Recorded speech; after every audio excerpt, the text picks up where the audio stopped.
Today we'll be going through a character build for the Toy Maker, a character designed to create clockwork toys to aid them in battle. Hi, I'm Yovel, and I'll be going through the core features of the build and discuss the decisions why they were chosen.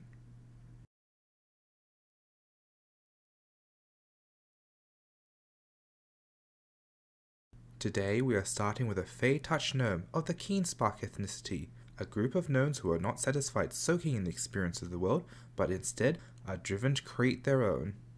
Dedicated to innovation, Keenspark gnomes regularly prod at the edges of reality and possibility alike. The bonus spell that was chosen is Electric Arc to represent the more mechanical and technological path they have chosen. Natural Performer is our first level feat, where our toy maker will show his craft and speciality to all those who would take a moment to gander. Project Persona is our 5th level feat, allowing the toy maker to alter their clothing as required, whether it's selling fine playthings for nobles or sharing toys for the downtrodden.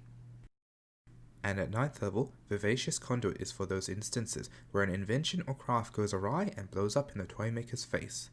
A short 10-minute rest helps to collect oneself before restarting work again.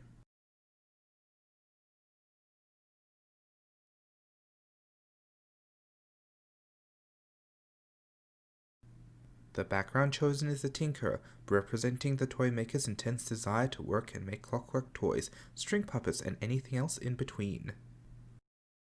As such, Bree is the chosen religion for the toy maker, the goddess of clockwork and invention. Every new piece and creation is dedicated to her. As with Goddess Bree, the toy maker cherishes each creation as he pours his entire soul into the work.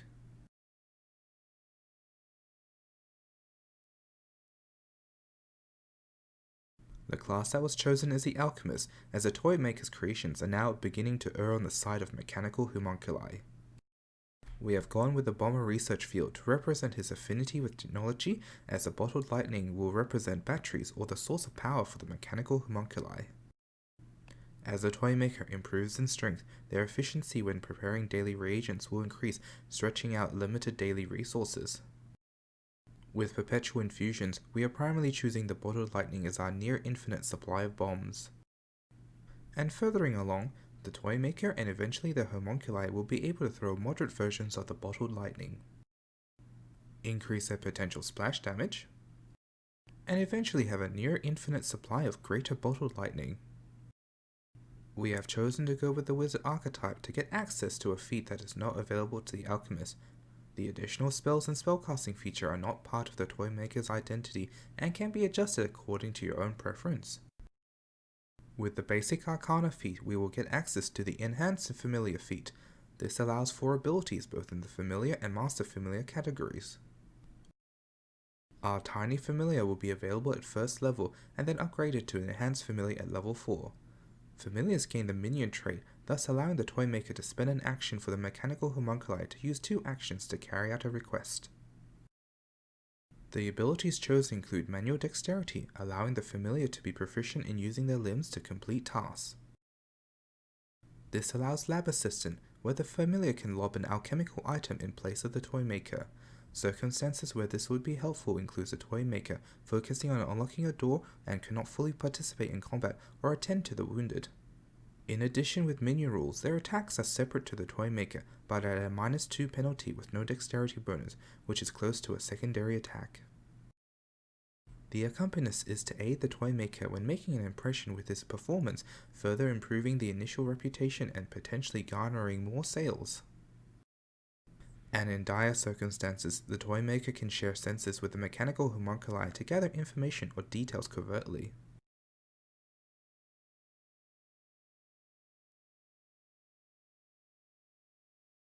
The skills chosen for the toy maker includes crafting, which represents the work that is put into each and every one of his creation. Specialty crafting has been chosen for the toy maker to further enhance his legitimacy with his profession. Over time, as the toy maker continues their profession, eventually they become an impeccable crafter, able to have a critical success more often with his work. And the inventor to reverse engineer and understand other crafts and clockworks to further improve his skill and knowledge for future endeavors. Performance helps the toy maker show his wares to potential customers and with the help of the mechanical homunculi create a positive impression. Alternatively, the toy maker and his little companion can serve as good distractions, putting on a show for other party members to blend into the background. Stealth is for those circumstances where the local populace might not understand the little homunculi, and thus the toy maker must keep it hidden. If the toy maker gets into a sticky situation where a town wants to lynch anything they deem unnatural or supernatural, experienced smuggler helps carry out the tiny homunculi.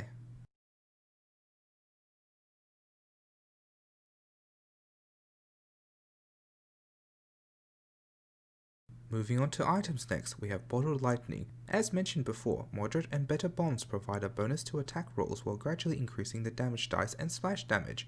As an added bonus, if they hit with Bottled Lightning, the target becomes flat-footed. For those circumstances where the opponents have immunity or resistance to lightning, the Dread Ampoule would be a suitable alternative, dealing mental damage and mental splash damage to those around. And lastly, the Ghost Charge, as many undeads have varying resistances and immunities to both electrical and mental damage. The positive damage towards undead and able to affect incorporeal creatures help cover a large group of enemies difficult to manage with the other two types of bombs.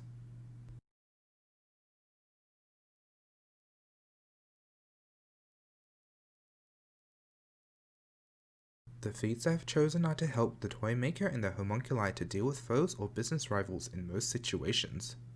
Debilitating Bomb at 6th level allows us to add additional penalties to the bombs thrown by either the toy maker or the homunculi with quick alchemy. As it requires a bomb with an item level of no greater than 4th when we first receive this feat, this allows the moderate bombs to be approved upon. While the Bottled Lightning gives the flat-footed condition, the Dread Ampoule and the Ghost Charge do not. The chance of applying this condition on targets increase the potential of critical hits from subsequent attacks from the toy maker or his allies. Dazzled can further limit targets striking back, and Deafen can hamper spellcasters.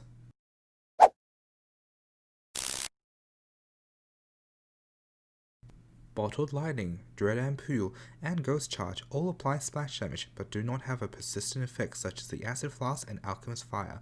Sticky Bomb increases the ongoing damage that these three items normally do not provide.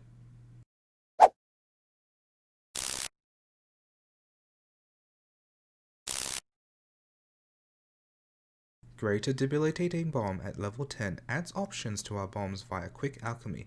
Clumsy, Enfeebled, and Stupefied can impact on certain enemies, whether it is reducing their AC down to a potential of 3 with Clumsy and Bold Lightning, reducing their risk of retaliation, or hit and run tactics.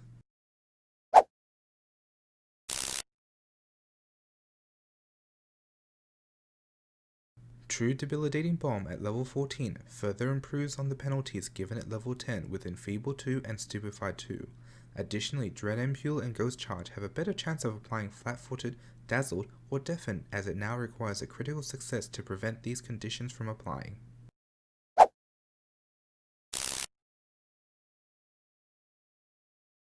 Exploitive Bomb is an option when dealing with enemies that have resistance to most of the bombs in the toy maker's arsenal. Here we have a Bralani Azata who has resistance 10 to electricity. Exploitive Bomb reduces the bonus to 0, allowing the full damage from the Bottled Lightning Bomb.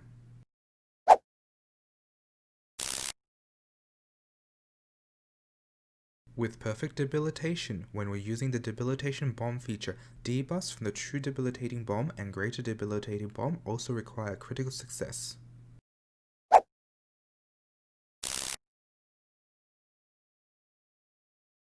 And here we have a summary of all the chosen feats, skills, and items discussed in today's video.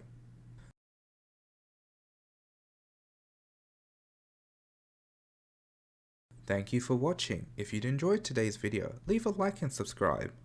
Also comment your thoughts on the toy maker below. Till next time.